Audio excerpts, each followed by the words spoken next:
The Money Show. Personal finance. Why are you green? Is that envy? Yeah. I can't disguise it, yes. Because Warren went to see his mate Warren last year in Omaha, Nebraska, and he didn't go this year because you only go every 2 years. Every second year. You ration yourself. I mean, as you know, that flight Jeez, it's a killer. Is not fun. No. So that's really the reason. And if I could fly business class every year, it would be a different story, but I can't. No, exactly. No, look, it's going to suck the life out of you. I arrived there this time last week, broken, and just in time to recover. And then to get broken on the wheel on the way back. Capital gains tax. On overseas investments. Yeah, let's talk about capital gains. But broadly speaking first, I mean, before we get into the nitty-gritty, just tell me what capital gains tax is and why it exists and why some people are getting quite grumpy about it. I mean, I think in its purest form, people would think of it as a wealth tax. And it's a tax on assets that, so let's just say you buy something, could be a house, a unit trust, a share, doesn't matter. And you buy it for 100 Rand and 10 years later you sell it. For 200. For 200 Rand. So you've made 100 Rand profit. And if you're at the maximum tax rate, then you're going to pay tax of 18 Rand on your profit. So your profit's not 100 Rand, then it's going to be what's it 82. Yeah. So that's capital gains tax in its simplest form, and it's only on something that you've made a profit, and generally pretty much everything except your own home is where it starts. Yeah, I mean, but there are exemptions on your own home. I think you get an exemption of 2 million Rand gain on your own home that you don't have to pay tax on. Anything over that, there's a tax implication. Yeah. So pretty much for everything else you've got, when you make a profit on it, you're gonna pay tax. There's an exemption every year. So the first 40,000 Rands worth of profit that you make on an investment, that you don't have to pay. I mean, those are broad brushstrokes on what capital gains tax is. That sets the context. Because Dave in Cape Town sent lots of questions. I want to get through as many of them as we can. He says, for years I've invested in the Rand-based Alan Gray Orbis Global Equity Feeder Fund. I'm sure they could call it something different. Lovely. It's lots of words, but it's a Rand-based offshore fund. Recently, in light of the political uncertainty, I've decided to invest in the same product, but the dollar version of it by using my discretionary allowance. This is money you're allowed to take out of the country. Besides having your money already in an offshore currency, there is another benefit that your listeners may not be aware of. This is that you don't pay capital gains on the depreciation of the Rand. Now, that I find interesting because that essentially is a profit. So it is an amendment because this wasn't how offshore investments were taxed in the beginning. And I think the point to understand here is what will happen is once you've sent your money out of the country, and let's just say for ease of reference, it's now dollars. So you've invested your money, you've now got $100. So whatever the Rand exchange rate was when you sent your money out, that's no longer relevant. Now I've got my $100, and now my capital gains tax, the measurement for that will be, what did the $100 do? Did it go from 100 to 101 or 100 to 110? And let's just say that you then sell your investment at $110. You've now got $10 worth of profit. And at the time that you sell, it'll be $10 times by the exchange rate at that point in time. So even if the Rand has gone from, say, 13 to the dollars as it is now to 26 to the dollar, so essentially you get double the Rands that you sent out automatically before there's any other capital gain. No matter what happens to the currency, you're only paying a capital gains tax on the dollar gain that you made. Yeah, but if you do have a dollar gain, then you're paying it at the let's say $10 times by then, let's say 26 Rand. So that it's not. Okay. So it's not strictly true to say that there's no currency effect, but his point is 100% true, and I think it's the fairest way for this to unfold, because actually, otherwise you start getting penalised if it goes the other way. Okay, so now what David's trying to do is trying to minimize his capital gains tax liability. And in order to do this, he's maxed out on his RAs and his tax-free savings. So he's clearly a big saver, is our Dave. He says, I also want to switch out and back into a unit trust fund each year to get the capital gains exclusion amount. This is all very technical, currently at 40,000 Rand. Are there other ways of minimizing capital gains tax obligations? I mean, I think that's so. What he's doing is very smart. It's pretty higher grade stuff. This it is. So the Americans call this tax harvesting, And so you reset your capital gains tax value by doing this. So if he does it smartly and he uses that exclusion, that 40,000 rand that we mentioned every year, then let's just say, so this year he bought the unit trust and he then sells it at a profit, but just enough profit so that he doesn't pay any capital gains tax on it, and then buys that same unit trust again, then he's going to be in a point where it could be his starting cost now is 110 rand. And so then the profit on 110 going to 120 would be the difference. Instead of going next year, it goes from 120 to 130. You sell it at 130. You harvest the gains. You don't pay the tax because there's an exemption, and you immediately reinvest the money. But what he's got to be careful of is you don't want to become what SARS would call a trader. In other words, you specifically trade investments very regularly. And one of the holding periods they've done, for example, for shares would be to say, if you hold this investment for a minimum of 3 years, then you are automatically not a trader. So automatically your investment will attract capital gains tax, not income tax. But if you start trading things annually, there is a fairly good chance that SARS might say, no. This is no longer an investment. This is now taxed as income tax, which is then horrific. So Dave's just got to be careful with that one. Okay.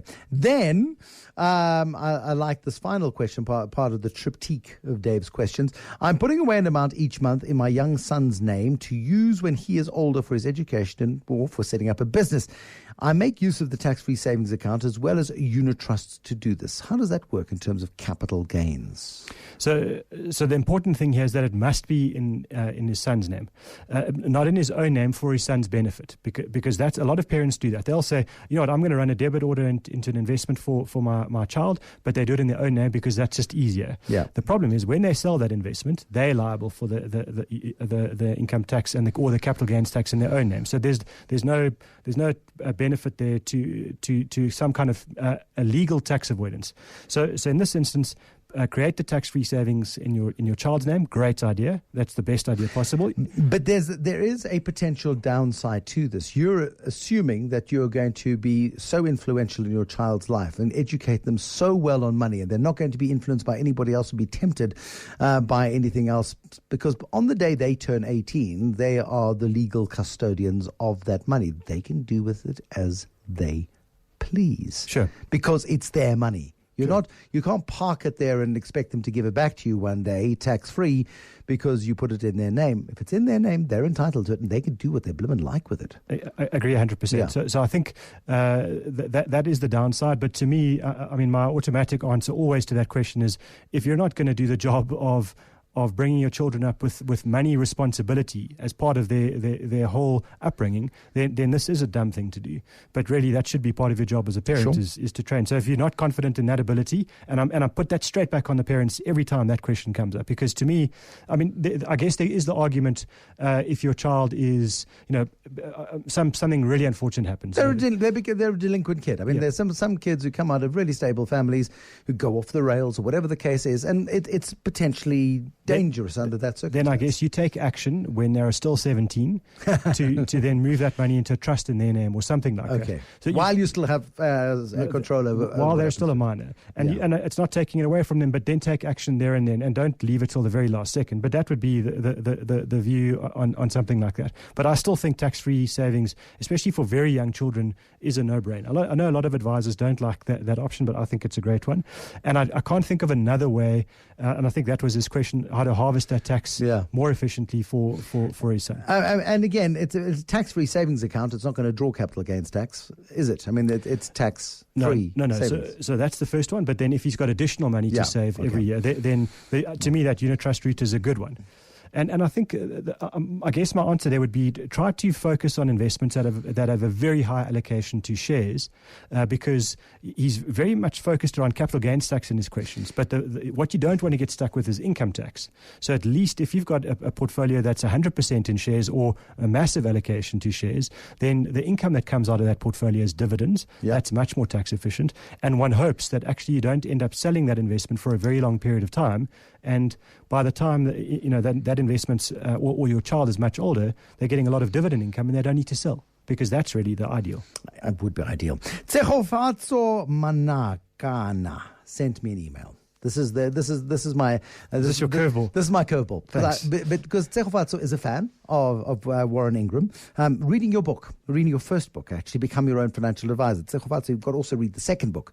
You should read the second book first. You should have written it first. I keep saying this to him. How to Make Your First Million. But okay, let's get over that. I need to get over my own issues here. Now he says. Now Tsegofatso says, I'm finally reading Warren's book, Become Your Own Financial Advisor. His view on rental property versus shares as a form of investment makes sense. The problem is, I already have a financed rental property since June 2013.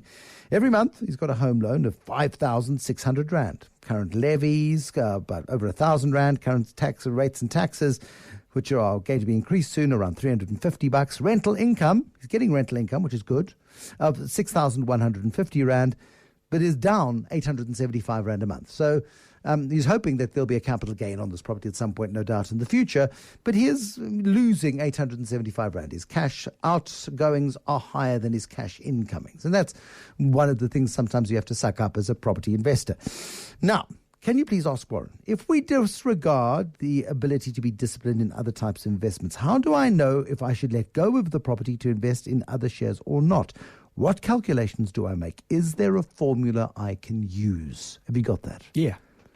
Okay, so he's got an investment property, he's paid for it, he's paid the transfer duties, he's done the lawyer's fees and all of the other admin that goes with it. He's owned it for 4 years now. His outgoings are slightly higher than his income. Should he sell this property and invest whatever money he's made out of it in shares rather than keep the property? So I think I've got to just go through a little bit of a thought process to explain how you get to the answer. The starting point, as you mentioned, now the transaction costs are being spread over close to 4 years. And really what you want is those transaction costs to be spread over a longer period of time. Because if let's say your transaction costs are 10,000 Rand, and 10,000 divided by 4 years is quite a high number per year. But 10,000 divided by 8 or 10 or 12 years becomes a much smaller number per year to deal with. Sure. And so to me, that's very similar to investing in a unit trust where you then say, what are my annual costs? So to try and make it a like-for-like comparison.